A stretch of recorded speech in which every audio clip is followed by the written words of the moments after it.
Bonjour, je m'appelle Caroline Lafleur. J'habite à Saint-Agathe-des-Monts. Avec le Carrefour Jeunesse Emploi, on a trouvé les partenaires qui voulaient nous donner leur point de vue. On a été chercher des gens, puis les gens étaient intéressés à vouloir nous aider pour donner leur opinion.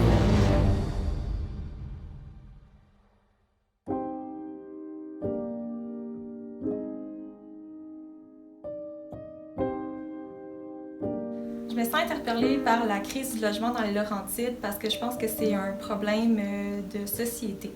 Ceux qui font des études supérieures, qui veulent partir en appartement puis qui seront pas capables de partir parce que les loyers sont trop chers, parce qu'il y a une pénurie de logements. On connaît tous quelqu'un présentement qui souhaite déménager puis qui se trouve pas de logement.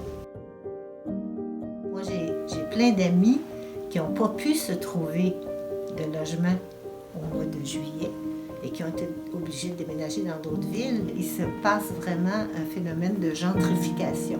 C'est les personnes qui ont plus de moyens, qui sont plus riches, qui reprennent les logements, qui font bâtir des logements qui coûtent extrêmement cher, 1 500 pièces pour un 3,5 là. Une crise aussi grave du logement. C'est d'une ampleur jamais connue, d'après moi. Il n'y a plus d'hydro, il n'y a plus d'épicerie, il n'y a plus de plaisir personnel. Les assurances, on ne compte pas l'auto là-dedans. Toutes ces dépenses-là, c'est impensable. Je travaille au cégep. J'ai un salaire que je considérais comme « Ah, ça me va. Ça vaut la peine pour moi de venir dans les Laurentides travailler pour ce salaire-là. » Mais enfin, je dirais que mon salaire, ça suffit plus ici. C'est comme les prix des logements sont chers quand ils sont disponibles. Dans notre temps aussi, c'était dur, mais pas comme aujourd'hui. La crise du logement, c'est parce que les prix ont remonté énormément. Depuis la COVID, on dirait qu'ils sont venus fous avec ça. Pour un 4,5, de payer 1200 1400 pièces par mois. C'était un peu cher pour moi. C'était cher pour tout le monde. C'est la crise, j'ai jamais vu ça, moi. Je fais le tour de Saint-Jérôme en montant vers Montréal, là, puis ça bâtit un après. De l'ouvrage, il y en a, comme ça. Mais c'est pas une question de la bouche. Faut que tu manges, faut que tu dors. Et ce qu'on a vu aussi, c'est un exode de Montréal vers les plus petites régions. Tu sais, j'ai vu beaucoup de gens partir de Montréal pour aller vers Rimouski, aussi vers les Laurentides, parce que les Laurentides, qu'est-ce qu'on a? Nous, on a du verre. Quand t'es pogné au début de la pandémie dans ton appart où tu as une galerie, puis c'est tout, tu veux plus sortir de nulle part, ben où tu veux t'en aller? C'est sûr que tu veux t'en aller vers les Laurentides. Je suis déménagée dans les Laurentides en 2020 pour travailler au cégep comme monitrice d'anglais. Puis je me suis trouvée un appartement en colocation avec quelqu'un quelqu'un que j'adore. Puis c'était comme un duplex. Fait on partageait avec des personnes en bas qui étaient des proprios. À un moment donné, les proprios avaient besoin de déménager leur père en haut, juste parce qu'il était malade, puis ils avaient besoin de lui avoir plus proche. Fait que ça a fait que, OK, j'ai besoin de chercher quelque chose d'autre. Quand même, ça a été stressant. J'ai cherché plein de trucs, là. Enfin, j'ai trouvé 2 options avant David. Mais ça a pris beaucoup de... J'ai appelé partout, puis il n'y avait rien, puis il n'y avait rien, surtout toute seule. Il n'y a pas d'appartement. Si tu veux rester toute seule, ça n'existe. Il me semble que ça n'existe pas. Ça amène un sentiment d'impuissance beaucoup. Tu sais, par exemple, dans le temps, là, c'était comme encore facile de trouver, tu sais, à la limite, là, une chambre et pension. Il y avait des maisons de chambre un petit peu, mais il y avait tout le temps un petit loyer pas cher, même si c'était pas super beau, super bien entretenu, mais au moins, il y avait des petits loyers pas chers. Ça existait. Tu sais, les personnes arrivaient à se trouver un petit logement. Bon, maintenant, ça n'existe plus. Là. Les loyers ont été rénovés, puis ceux qui ont des petits loyers pas chers, je te jure qu'ils les gardent. Là. Donc, c'est assez difficile. Souvent, les gens vont aussi choisir des fois de sortir de Sainte-Agathe ou de sortir des grandes villes, parce que des fois, en région, les loyers sont un petit peu moins chers. Quand tu vas trouver une petite perle rare, souvent, elle va être en dehors de la ville. Donc, la personne, ça se retrouve isolée. Ça amène un autre type de problème. Je me considère quand même chanceuse. J'ai trouvé les bonnes personnes à la bonne temps. J'avais jusqu'à juillet pour déménager. Ça a marché très bien, mais ma coloc, elle a 73 ans. Puis aussi un revenu assez bas. Fait que c'est pas facile de trouver quelque chose dans son budget. J'en ai souvent vu des 5,5 qui disent personne seule, personne travaillant, couple tranquille, personne âgée, 55 ans ou plus. Ça, j'ai même un groupe que c'est seulement les 55 ans et plus. C'est pas la clientèle cible. Quand tu as une cour clôturée, quand tu as 4 chambres, quand tu as 2 salles de bain sur 2 étages, dans un quartier familial, tranquille, à distance de marche des écoles, puis que tu privilégies un couple de retraités, ça n'a aucun sens quand il y a des familles qui se retrouvent entassés. Oui, c'est sûr que pour certains propriétaires qui habitent souvent même pas là, ou qui sont des propriétaires occupants, ça, je peux comprendre. Quand tu habites en dessous, tu ne veux pas te faire taper dessus à longueur de journée par des jeunes enfants. Ça, je peux le comprendre, mais de là à interdire, à faire le choix de ne pas prendre une personne pour quelqu'un d'autre, c'est de la discrimination. C'est pas légal. Le loyer se met à augmenter, puis la réno-éviction, le propriétaire qui vend la maison, le nouveau propriétaire, lui, il donne quelques mots pour partir, puis là, la personne quitte. Fait que souvent, c'est des gens qui se retrouvent à la rue, des jeunes avec des salaires de base, comment ils peuvent faire, tu sais, pour se payer ça. Pas toujours évident là, comme situation. Les animaux, si le propriétaire s'en occupe pas correctement, ça se peut qu'il y ait des comportements destructeurs, puis c'est ce qu'on veut éviter. Il y a des super bons propriétaires qui vont bien s'occuper de leurs animaux, que jamais il va y avoir des travaux à faire suite à ces locataires-là, puis il y en a qui vont juste s'en foutre, que leur chien va japper 24 heures sur 24, qui vont gruger les meubles de comptoir, que les chats vont faire les griffes sur le mur, sur le tapis, qui vont aller pisser ces tapis. Il y a une ici, un petit pitou là, il me dérange pas. Le maître, il s'en occupe 100%. Ça, rien contre ça. Mais moi, me faire revirer de bord, puis la madame elle est dans la rue, puis elle a un beau petit pitou, puis que s'il rappe pas, puis elle essaie de le garder vraiment chez elle, comme qu'elle faisait. J'ai rien contre ça. Il y en a qui ont exagéré, puis il y en a qui sont tranquilles comme un chat. Il va regarder le chat, puis il dérange pas personne. C'est pareil. Puis je n'en connais une qui avait pas capable d'avoir un loyer à cause de ça. Un chat, j'ai rien contre ça. Ben, si t'es pas capable, le maître, de t'occuper de ton chien, c'est un peu comme sur le trottoir. Si tu ramasses rien, puis ça dépend toujours. C'est sûr que la solution qu'on voit beaucoup sur les groupes, c'est d'offrir un dépôt de dédommagement. La seule affaire, c'est que ça ne peut pas venir du propriétaire. C'est au locataire de l'offrir au propriétaire. Puis si le propriétaire veut vraiment avoir le cœur net, je pense qu'il pourrait avoir une entente entre le propriétaire et le locataire.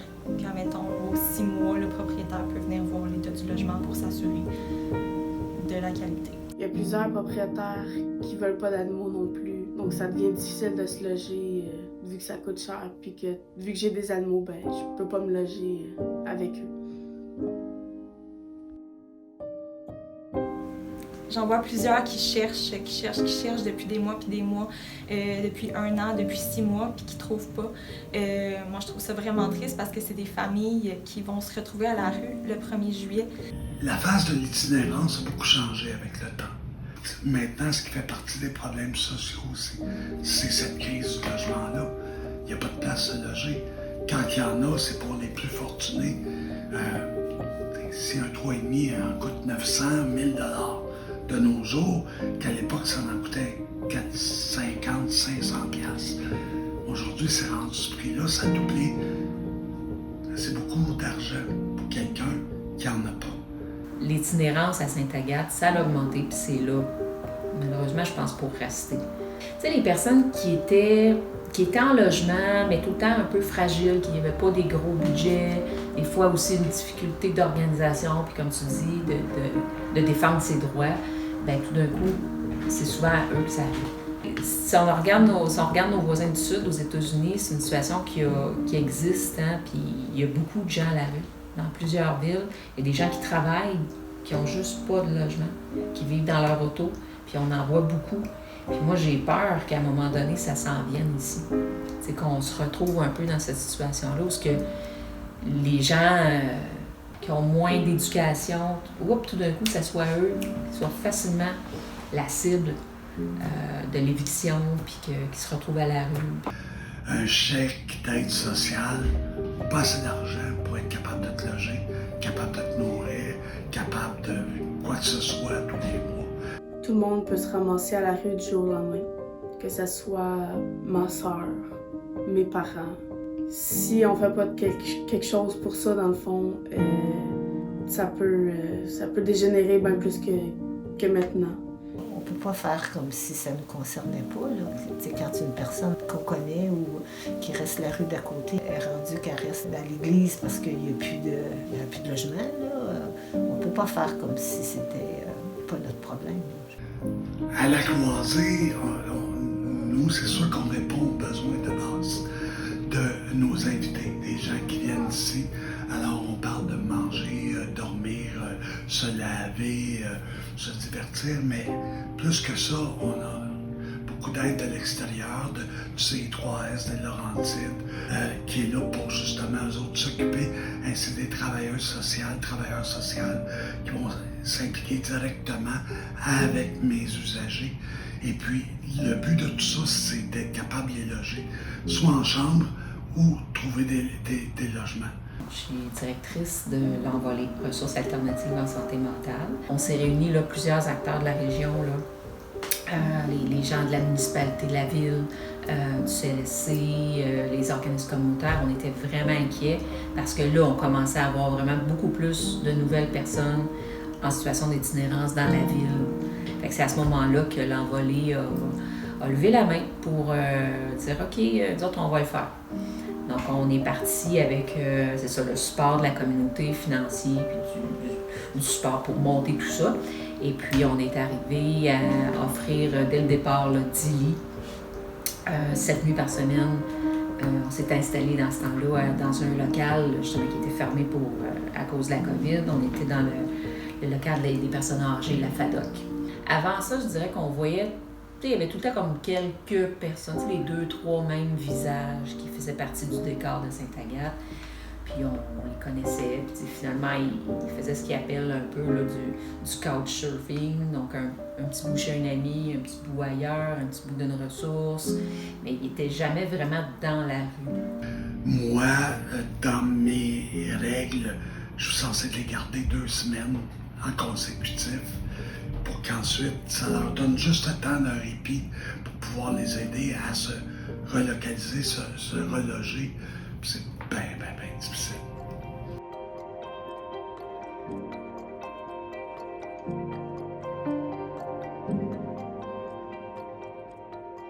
C'est sûr qu'une des solutions, ça serait l'éducation. Que ce soit faire des ateliers sur les lois du logement. Sinon, faire des petites pages « Saviez-vous qu'avec un fait intéressant qu'on peut relayer, que ce soit sur les réseaux.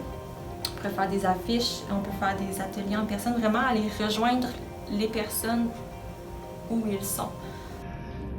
Il y en a des solutions envisageables, mais ça prend le bon vouloir de tout le monde, puis ça prend des sous. Il faut arriver à ce que nos dirigeants investissent là, dans les logements sociaux. Ça, c'est une solution. T'sais, nous autres, l'Envolée, on en a un beau projet. Là. Ça s'appelle les Habitations du Monarque. C'est un beau projet de 34 logements d'habitation, de logements subventionnés, supervisés, tout ça. Donc, ça s'adresse à la clientèle santé mentale. Même si j'ai tous les financements puis toute l'aide du monde, ça ne sera pas construit aujourd'hui. Donc, on parle, nous autres, là, de 2 ans. Ça fait déjà 4 ans qu'on travaille là-dessus. Fait que, c'est toujours des projets à long terme.